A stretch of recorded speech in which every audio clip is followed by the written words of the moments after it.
नमस्कार मित्रों। आज मैं आपके साथ साझा करने जा रहा हूं वो रहस्य जो हजारों सालों से इंसान को परेशान करता आया है। वो सवाल जो हर किसी के मन में उठता है, क्या हमारी जिंदगी कर्म से बनती है या भाग्य से? क्या मेहनत का फल मिलता है या सब पहले से लिखा होता है?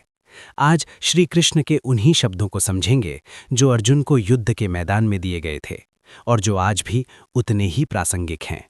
तो बने रहिए इस यात्रा में, क्योंकि ये बातें आपकी जिंदगी को पूरी तरह बदल सकती हैं। कल्पना कीजिए उस दिन की, कुरुक्षेत्र का विशाल मैदान। दो विशाल सेनाएं आमने सामने खड़ी हैं, एक तरफ कौरव, दूसरी तरफ पांडव। युद्ध शुरू होने वाला है और ठीक बीच में खड़ा है एक रथ, जिस पर बैठे हैं दो लोग। एक हैं अर्जुन, महान धनुर्धर योद्धा, और दूसरे हैं स्वयं भगवान श्री कृष्ण, जो उनके सारथी बने हैं। अर्जुन अपने सामने देखते हैं, दादा भीष्म खड़े हैं, गुरु द्रोणाचार्य खड़े हैं, चचेरे भाई खड़े हैं, रिश्तेदार खड़े हैं।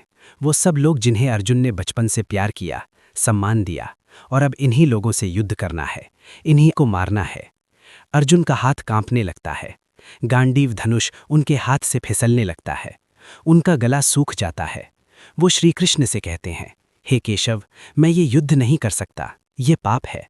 अपनों को मारकर मैं राज्य लेकर क्या करूंगा? इसलिए तो अच्छा है मैं भीख मांग लूं, मैं अपने हथियार रख देता हूं। और मित्रों, ये वो क्षण है जब श्री कृष्ण अर्जुन को वो ज्ञान देते हैं जो आज गीता के नाम से जाना जाता है। वो ज्ञान जो सिर्फ एक योद्धा के लिए नहीं, बल्कि हर उस इंसान के लिए है जो जीवन में कहीं ना कहीं भटका हुआ है, जो सोचता है कि उसकी मेहनत बेकार है, जो डरा हुआ है, जो परेशान है, जो नहीं समझ पा रहा कि क्या सही है और क्या गलत। श्री कृष्ण मुस्कुराते हैं और कहते हैं, अर्जुन, तुम शोक कर रहे हो उन लोगों के लिए जिनके लिए शोक नहीं करना चाहिए। तुम ज्ञानी की तरह बातें कर रहे हो, लेकिन तुम्हें असली ज्ञान नहीं है। सुनो, आत्मा कभी मरती नहीं। जैसे इंसान पुराने कपड़े उतारकर नए कपड़े पहनता है, वैसे ही आत्मा पुराना शरीर छोड़कर नया शरीर धारण करती है। मित्रों, ये बात कितनी गहरी है।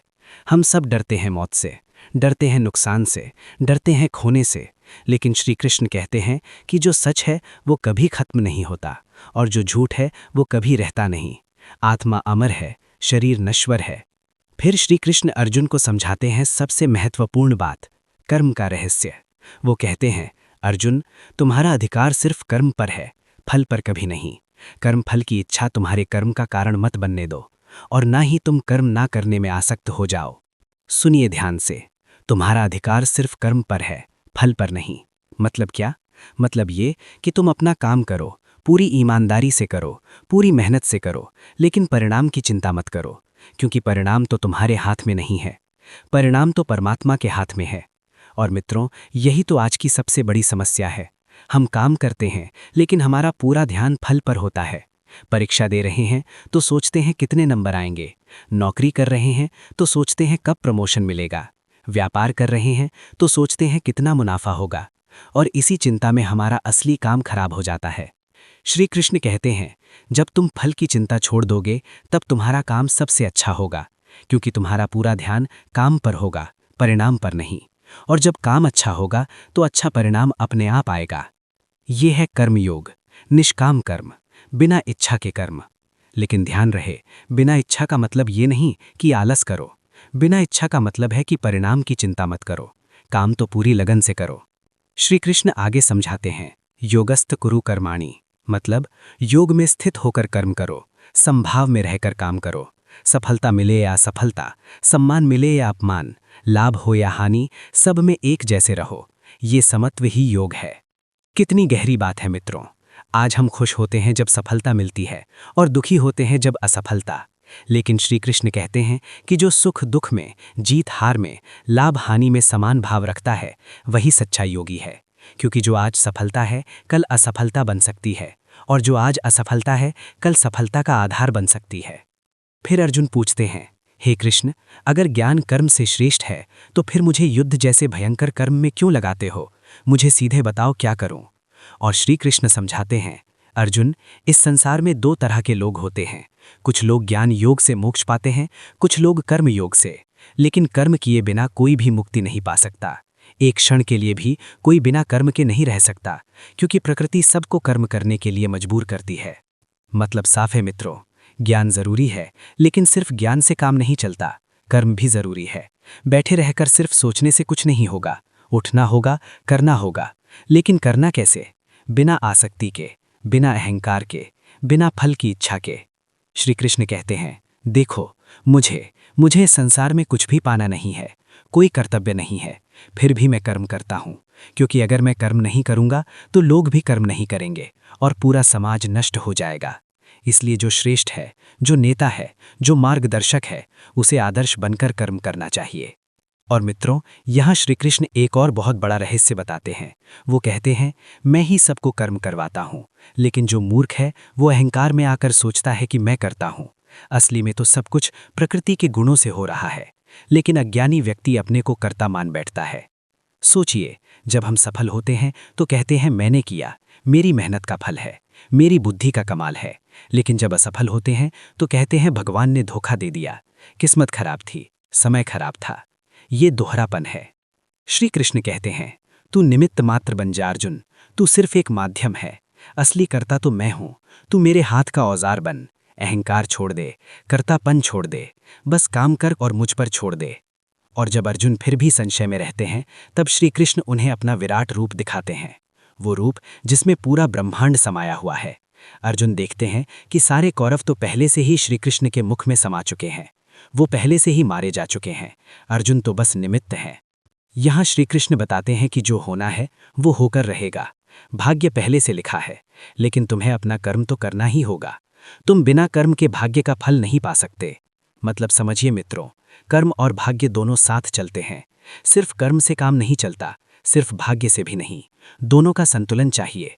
तुम अपना 100% दो और बाकी परमात्मा पर छोड़ दो। तुम्हारी मेहनत और उसकी कृपा दोनों मिलकर चमत्कार करते हैं। फिर श्री कृष्ण भक्ति योग समझाते हैं। वो कहते हैं, अर्जुन, सब कर्म मुझे अर्पण कर दे, मुझे ही सब कुछ मानकर, मुझ में ही मन लगाकर निरंतर मेरा चिंतन करते हुए कर्म कर, मैं तुझे सब बंधनों से मुक्त कर दूंगा। ये है भक्ति का मार्ग। सब कुछ परमात्मा को समर्पित कर दो, जो भी करो उसके लिए करो, खाते हो तो उसके लिए खाओ, काम करते हो तो उसके लिए करो, जीते हो तो उसके लिए जियो। जब सब कुछ उसका है तो तुम्हें क्या चिंता, तुम तो बस माध्यम हो। और मित्रों, ये भक्ति कोई अंधविश्वास नहीं है, ये है पूर्ण समर्पण, ये है विश्वास, ये है प्रेम। जैसे बच्चा अपनी माँ पर विश्वास करता है, वैसे ही भक्त परमात्मा पर विश्वास करता है। और जब विश्वास पूरा हो तो सारा भय खत्म हो जाता है, सारी चिंता खत्म हो जाती है। श्री कृष्ण आगे कहते हैं, जो मुझ में स्थित है उसे किसी का भय नहीं रहता, न मृत्यु का भय, न असफलता का भय, न अपमान का भय, क्योंकि वो जानता है कि मैं उसके साथ हूँ, और जहाँ मैं हूँ वहाँ भय कैसा। मित्रों, आज हम सब डरे हुए हैं। डरते हैं कि नौकरी चली जाएगी, डरते हैं कि रिश्ते टूट जाएंगे, डरते हैं कि बीमार हो जाएंगे, डरते हैं कि मर जाएंगे। लेकिन श्री कृष्ण कहते हैं, डरो मत, मैं तुम्हारे साथ हूँ। जो होना है वो होगा, लेकिन मैं तुम्हें संभाल लूंगा। और जब ये विश्वास आ जाता है तो सारा भय खत्म हो जाता है। फिर व्यक्ति निडर होकर जीता है, निर्भय होकर काम करता है, और तभी असली सफलता मिलती है। श्री कृष्ण कहते हैं, मुझे याद करो, संकट में भी, खुशी में भी, हर समय मेरा स्मरण करो और मैं तुम्हारी रक्षा करूंगा, तुम्हें संभालूंगा, तुम्हें सही राह दिखाऊंगा। और मित्रों, ये सिर्फ अर्जुन से नहीं, हम सब से कही गई बात है। जब हम परमात्मा को याद करते हैं तो हमारे भीतर एक शक्ति आती है, एक विश्वास आता है, एक साहस आता है, और वही साहस हमें आगे ले जाता है। श्री कृष्ण अर्जुन को समझाते हैं कि जीवन का असली उद्देश्य क्या है। वो कहते हैं, इस जन्म का उद्देश्य सिर्फ खाना पीना मौज करना नहीं है, उद्देश्य है मुक्ति पाना, बंधनों से मुक्त होना, जन्म मृत्यु के चक्र से मुक्त होना और परमात्मा में विलीन हो जाना। लेकिन ये मुक्ति कहाँ है? क्या मरने के बाद मिलेगी? नहीं मित्रों, श्री कृष्ण कहते हैं कि मुक्ति अभी है, यही है। जब तुम सारे भय, सारी चिंता, सारी आसक्ति से मुक्त हो जाओगे, तभी तुम मुक्त हो। ये जीते जी हो सकता है। जीवन मुक्ति, यही असली मुक्ति है। शरीर में रहते हुए भी शरीर से परे हो जाना, संसार में रहते हुए भी संसार से अलग हो जाना, काम करते हुए भी करता न रहना, यही मोक्ष है।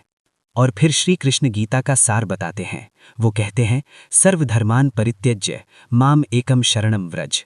सब धर्मों को छोड़कर केवल मेरी शरण में आ जा, मैं तुझे सब पापों से मुक्त कर दूंगा, शोक मत कर। ये है गीता का सार। सब कुछ परमात्मा को समर्पित कर दो, बस उसी की शरण में चले जाओ, और फिर कोई चिंता नहीं, कोई भय नहीं, कोई दुख नहीं। लेकिन ध्यान रहे, शरण का मतलब ये नहीं कि तुम कर्म छोड़ दो। शरण का मतलब है कि तुम कर्म करो लेकिन फल उसे समर्पित कर दो। तुम प्रयास करो लेकिन परिणाम उस पर छोड़ दो। तुम मेहनत करो लेकिन चिंता मत करो। और मित्रों, आज के समय में ये कितना ज़रूरी है। आज हम सब इतना तनाव में हैं, इतनी चिंता में हैं। काम का तनाव, परिवार का तनाव, पैसे का तनाव, भविष्य का तनाव। लेकिन श्री कृष्ण कहते हैं, चिंता छोड़ो, विश्वास रखो, मेहनत करो और मुझ पर छोड़ दो। जब ये विश्वास आ जाता है तो जीवन बदल जाता है। फिर तनाव नहीं रहता, फिर अवसाद नहीं रहता, फिर डर नहीं रहता, फिर बस शांति रहती है, प्रसन्नता रहती है, संतोष रहता है। श्री कृष्ण का ये उपदेश सिर्फ अर्जुन के लिए नहीं था, ये हम सब के लिए है। हर उस व्यक्ति के लिए जो जीवन में भटका हुआ है, जो नहीं समझ पा रहा कि क्या करे क्या ना करे, जो डरा हुआ है, जो परेशान है। अर्जुन की